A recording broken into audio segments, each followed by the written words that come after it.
احترام المرأة سواء كانت طفلة الإنسان، بنت الإنسان، أو كانت أخت الإنسان أو زوجة الإنسان أو أم الإنسان.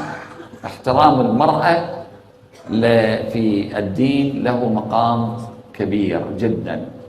صار عندنا في الروايات لو واحد عنده أولاد وبنات ومشتري هدية لهم، فأول شيء خليه يقدم البنات على الأولاد، مو بالعكس.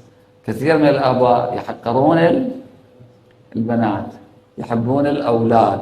في الجاهلية وإذا بشر أحدهم بالأنثى ظل وجهه مسودا وهو كظيم. هاي حالة جاهلية، أنه نحقر المرأة. يحكي يقول تكرم المرأة، تكرم تجيب اسم شنو؟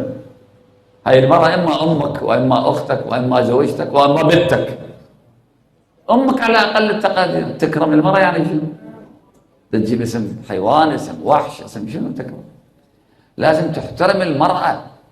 هكذا علمتنا الأحاديث والروايات في هذا الموضوع.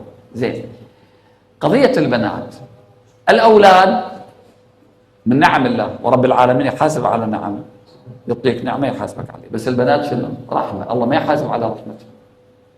إذا رحمك في شيء يجي يحاسبك على رحمته، رحمته من عنده، فضل من عنده.